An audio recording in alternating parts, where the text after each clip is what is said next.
Hello and welcome to the Evercade Retreat. Gene Joke here, and today I'm adding Clay Fighter and Clay Fighter 2 to my ever-growing list where I rank every Evercade game ever. Naturally it makes sense to do them in order, so Clay Fighter, which can be found on the Interplay Collection 1, is the Super Nintendo version. Clay Fighter is a comedy fighting game in the style of Street Fighter 2, coming out during the fighting game boom of the early 90s. Instead of pixel art or digitised people fighting, you have digitised clay models, animated with stop motion. And honestly, I think that's a great idea. It's certainly an interesting take on the fighting game genre. Each of the characters is very much larger than life, and there's a sense of humour to it. It's very much got that cartoony sort of Saturday morning cartoon energy to it. As I mentioned, it's very much in the Street Fighter 2 mould.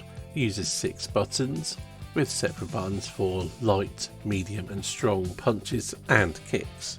The special moves also use Street Fighter style inputs. There is a sort of plot to it, but it's pretty nonsensical as you would expect for something like this. You've got a bunch of characters: Bad Mr. Frosty, a big snowman basically; Taffy, a stretchy toffee like character, or Taffy if you're American; Blob, a shape-shifting blob of goo; Tiny, a muscle-bound wrestler type thing who is all muscles; Blue Suede Goo, which is an Elvis impersonator; Helga, an opera singer with large assets and sonic screams; Ichabod Clay, who is like a pumpkin-headed ghost thing; and Bonker, a psychotic clown. Graphically it's okay. While the idea of using claymation and digitising it is sound, the execution is a little bit rough around the edges, especially as there's quite limited frames of animation. Nothing feels as smooth as it potentially could be, and although naturally limited by the hardware, it could really have done with being slightly higher resolution.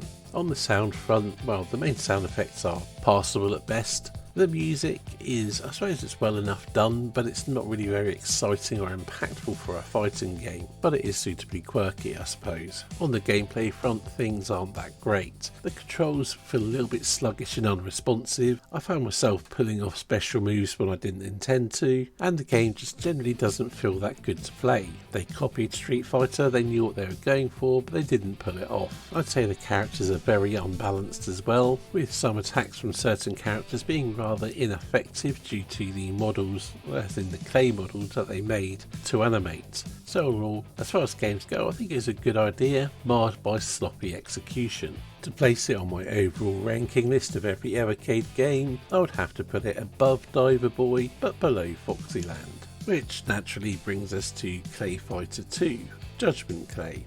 Released in 1995 for the Super Nintendo, and this can be found on the Interplay Collection 2 on the Evercade. Clay Fighter 2 is very much a sequel that's, well, more of the same really. There's a mixture of new and returning characters, and overall the game is largely the same, although in terms of quality it's one step forward and one step back. Somehow it manages to look both better and worse than the previous game. The backgrounds in particular can look a bit rough, or have annoying features like foreground objects obscuring the fighting. As I mentioned, there's a mixture of new and returning characters. Bad Mr. Frosty, Blob and Tiny all make a return. They're joined by Nana Man, a human banana hybrid with a Jamaican accent; Octohead, who basically looks like an octopus; Goo Goo, a giant baby; Hoppy, a psychotic roided up bunny; and Kangoo, a boxing kangaroo. The characters all generally have an evil counterpart who's effectively every colour of them, but other than that the game is largely the same as the first one. The combat remains the same and is about as impressive as it was back then as well, as in not very. As mentioned, the visuals are both better and worse. The humour is still here, but it's got a slightly darker edge to it, but it doesn't make it any more appealing, to be perfectly honest, maybe less so. I will say the music does seem slightly better.